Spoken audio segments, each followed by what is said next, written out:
Is IndiGo a Paan shop?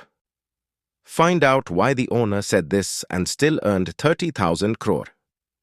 A company that once gave new wings to India's skies, provided passengers with an affordable and reliable flying option, and quickly became the country's largest airline, was one day called a Paan shop by its co-founder.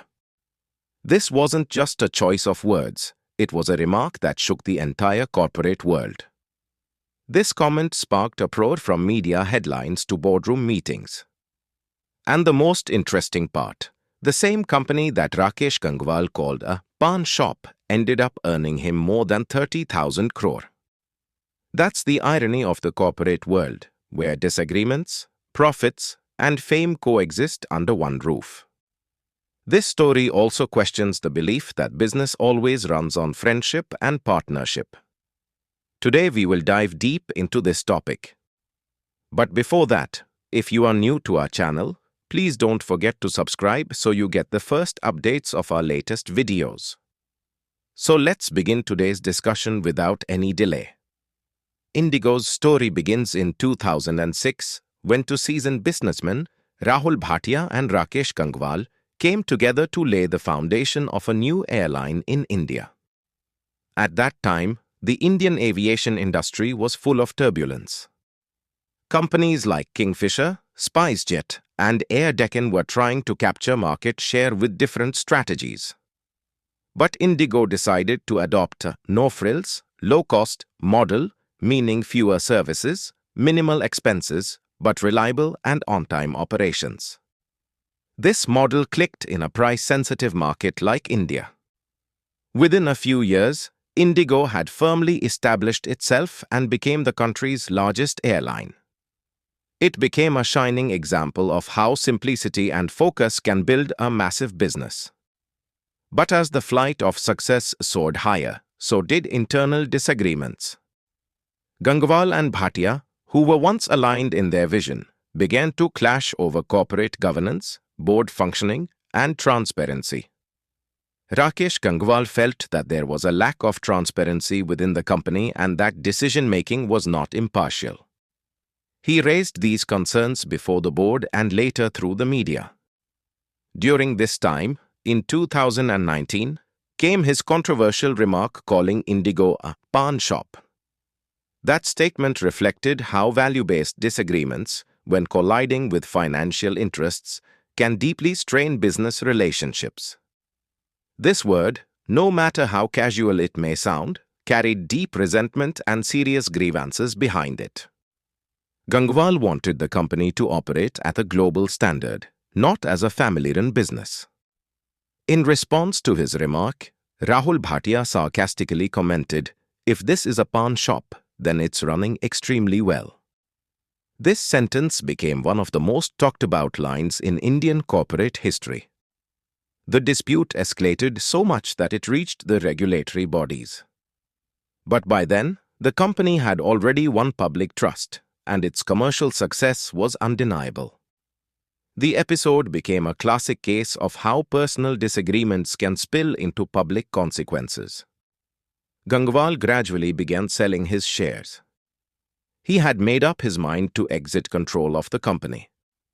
But as a businessman, he also ensured that he extracted full value from his investment. As part of that, on 26 May 2025, he sold his remaining 5.8% stake in IndiGo Aviation. This block deal earned him approximately 11,928 crore. It was one of his biggest stake sales to date. But this wasn't the first time. He had been reducing his stake gradually over time. Each time, he read the market well and acted at the right moment. Overall, Gangwal has earned over 30,000 crore from IndiGo so far. The very company he once referred to as a Paan shop ended up making him a billionaire. This is one of those corporate ironies not just seen in India, but across the world. Despite differences, disputes, and criticism, the potential for profit in business remains intact, and Gangwal's story is a living example of that. It also proves that with business acumen and patience, Any situation can be turned in your favor, provided your strategy is sharp. Meanwhile, Rahul Bhatia is now the sole controller of the company, and all strategic decisions revolve around him. The company has clearly indicated that it will further strengthen its position in international expansion and the premium segment. With Bhatia having full control now, the company is moving in a new direction and perhaps bringing back the transparency that Gangwal had once demanded. Another major change that took place in the company during this period was the appointment of Vikram Singh Mehta as the new chairman of IndiGo, replacing Venkatramani Sumantran.